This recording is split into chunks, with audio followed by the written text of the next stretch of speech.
Bonjour tout le monde, donc je suis Samir Akario et pas Emmanuel sur le diapo. Mais du coup, je suis développeur advocate à Gatling, qui est une solution de test de charge. Donc déjà, principalement, c'est quoi les tests de charge? Donc, c'est ce que j'ai eu quand j'ai voulu prendre le RER B à Gare du Nord. Donc du coup, principalement, le test de charge, c'est vous avez un site web, une application. Ça peut être un site web, ça peut être aussi des LLM via le SSE. Et en fait, on va envoyer plein de personnes donc, sur votre site web et vérifier qu'il ne crache pas, qu'il n'y a pas de souci de performance. Bien sûr, c'est l'entreprise qui lance ça et ce n'est pas du DDoS. Du coup, en fait, la particularité de Gatling, c'est qu'il y a plusieurs SDK.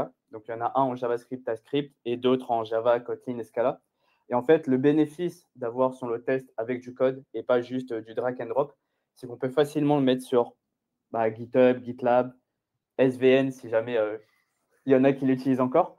En même temps, il y a beaucoup d'intégrations, donc avec des IDE comme Visual Studio Code, etc. Et aussi via des CI, donc GitHub, GitLab, etc. Et aussi, ça peut être facilement automatisé. Et ensuite, pour ceux qui ont du mal au début avec tout ce qui est le DSL, il y a aussi un recorder. Donc, en fait, c'est principalement, ça va sur le site web, ça ouvre la console, ça se met sur Network, ça enregistre et ça exporte sous ce format-là. Ou sinon, il y a une interface no-code qui est juste du HTTP basique, ça met l'URL, ça sélectionne la simulation qu'on désire et ça donne le code directement. Pour l'instant, c'est que ça donne le code directement et après, on peut l'exporter. Donc là, je vais faire une démo. J'espère que ça ne va pas bugger, étant donné surtout que c'est un Wi-Fi public. Voilà, c'est l'effet démo. Le Visual Studio Code qui ne veut pas se lancer. Pas mal.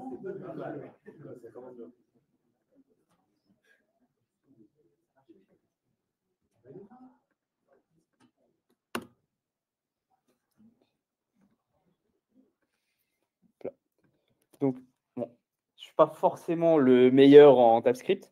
Du coup, il ne faut pas trop regarder si le code est bien fait ou pas. Mais en tout cas, c'est juste une API, principalement, en fait, qui a plusieurs routes. Donc, la route Games, qui va juste donner une liste de jeux qui sont définis juste au-dessus. Et ensuite, il y a juste Game Title qui, en fait, donne le titre du jeu et son style. Donc, par exemple, FIFA, c'est du football. Rocket League, c'est du football et un jeu de voiture. Et ensuite, il y a une page avec le player et le title. Donc, on met le jeu et ensuite, ça donne en random un nom d'un joueur directement dedans. Et en fait, pour tester ça directement, donc c'est aussi du TypeScript avec Gatling. Donc, là, j'ai juste importé tous les objets Gatling. Et ensuite, on crée une simulation. Donc, en fait, premièrement, on crée un HTTP protocole. Donc, c'est très basique. C'est juste, on met l'URL sur laquelle on veut taper. Donc là, j'ai mis avec nrock pour avoir justement que l'API soit disponible sur Internet. Et ensuite, on peut mettre des headers. Et le user agent Samir, c'est juste parce que sinon, nrock met une page un peu random en disant veuillez cliquer ici. Si vous voulez skip cette page-là, un peu d'accueil de ngrok, vous devez mettre un user agent un peu random. Et ensuite, en fait, on peut tester chaque route assez simplement. Donc, en fait, via cet exec-là, en fait, on va juste aller sur la page Games directement. Et ensuite, on peut checker plusieurs choses. On peut checker si le status est le bon, donc si c'est un 200, ou un autre si jamais c'est d'autres requêtes. Et ensuite, on peut aussi sauvegarder certaines données dans une session. Et chaque session est indépendante pour chaque user. Par exemple, si on met 20 users à la fin, je montrerai, mais si on met 20 users, chaque session est indépendante.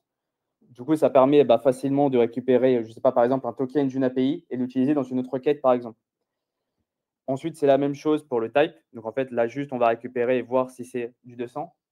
Et en fait, avec le player, ce qu'on fait, donc ici avec le feeder, c'est qu'en fait, on peut directement intégrer des données de test directement dans Gatling. Donc, ça va être soit un fichier CSV, soit un fichier JSON ou d'autres types.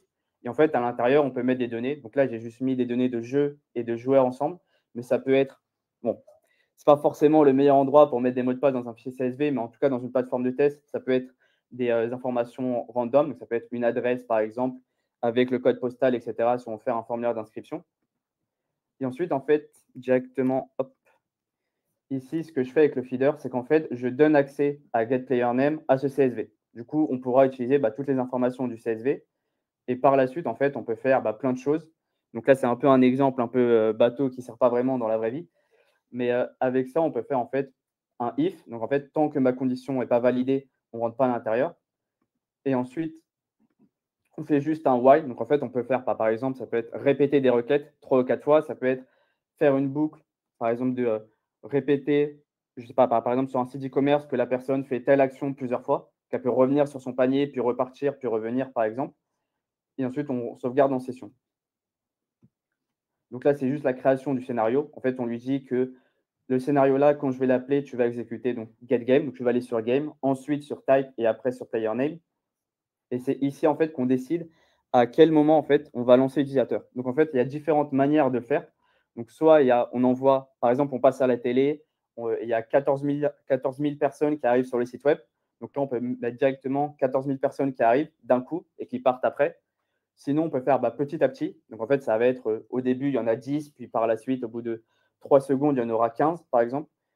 Ou sinon, c'est juste la même chose. Donc, en fait, on va mettre 20 personnes constantes, mais ça peut être sur une longue période de temps. Donc, par exemple, ça peut être un jour, ça peut être un mois pour voir s'il n'y a pas de fuite mémoire, etc.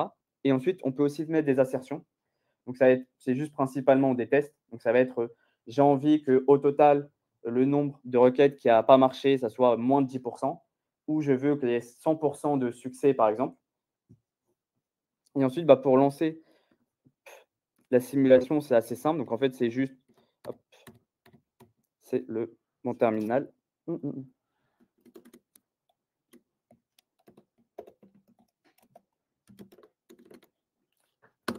Et en fait, on lance juste avec npx gatling run TypeScript avec le nom de la simulation. Donc, le nom de la simulation, c'est typiquement le nom du fichier là. Je vais éviter de lancer tous les utilisateurs parce que c'est un Wi-Fi gratuit. Du coup, je pense vite que je vais me faire kick. Mais sinon, j'avais déjà fait un rapport avant. Et en fait, ça, c'est ce qu'on a. Donc, il y a un rapport dans le terminal et en même temps, un rapport, une page web assez classique. Donc, en fait, on a tout en global. Donc là, on voit que c'est le temps global. On voit que les tests sont en vert, donc tout est passé. S'ils ne sont pas passés, ils sont en rouge. Et dans la console, ça envoie une erreur. Ça envoie juste un -1 pour dire qu'il y a eu un problème dans les tests. Et ensuite, on a accès à toutes les informations, donc le nombre d'utilisateurs, la response time range. Et en fait, si jamais on veut voir, je ne sais pas, par exemple, ici, on aurait eu un souci avec un pic à 3 secondes pour afficher la page. En fait, on peut voir directement en détail pour chaque page le temps de requête, etc. Et ensuite, parce que ça, c'est assez pratique pour faire des tests, je dirais, sur son ordi. Mais quand on a une API qu'on développe pour un client, il y a pas forcément, il y a ces tests-là à mettre dans une CI/CD et on ne va pas s'amuser, à chaque fois que quelqu'un push un code sur GitHub, on ne va pas s'amuser avec quelqu'un, récupère le code, lance la simulation et met le report directement pour les personnes. Du coup, en fait, donc du coup, là, j'ai pas mis directement le code sur ce repo, mais c'est tout à fait possible. Donc en fait, sur ce repo, il y a juste une action basique. Hop, si je monte le workflow. Donc en fait, principalement, là, en fait, on va juste récupérer la Gatling Enterprise Action. La documentation est disponible sur Gatling et ensuite, via le secret, donc c'est juste un API token qu'on récupère. Hop. La simulation ID, elle est disponible sur Gatling et en fait, juste avec ça, on va pouvoir lancer, une simulation. Donc ça, je peux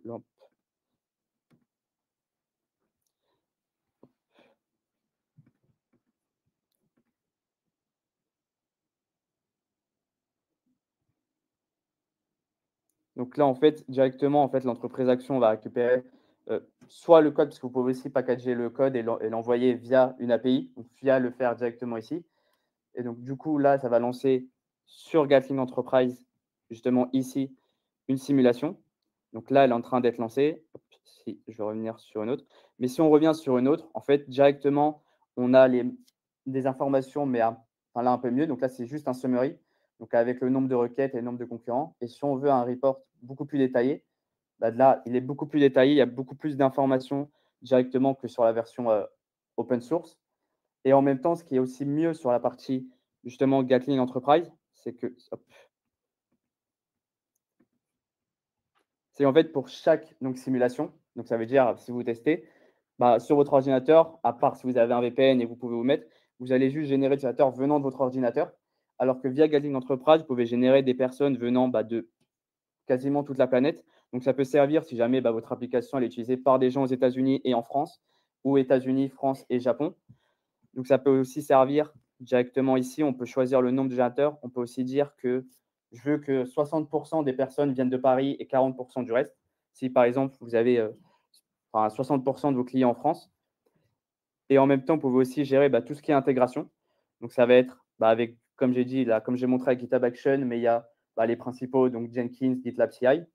En même temps, si vous voulez faire justement, mettre en lien ce load test avec, si vous avez déjà Dynatrace directement, chez vous, vous pouvez directement lier les deux outils pour qu'ils puissent vous monitorer toute la stack. Et sinon, si jamais vous voulez des notifications, si jamais il y a un souci ou si l'application est down à cause du report, si l'application, on voit qu'elle était down, vous pouvez directement soit sur Microsoft Teams, soit sur Slack.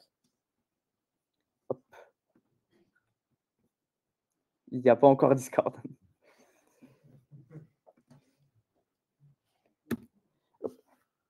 Merci d'avoir écouté. Si jamais, sur ce QR code-là, il y a mon LinkedIn, mon Medium, etc.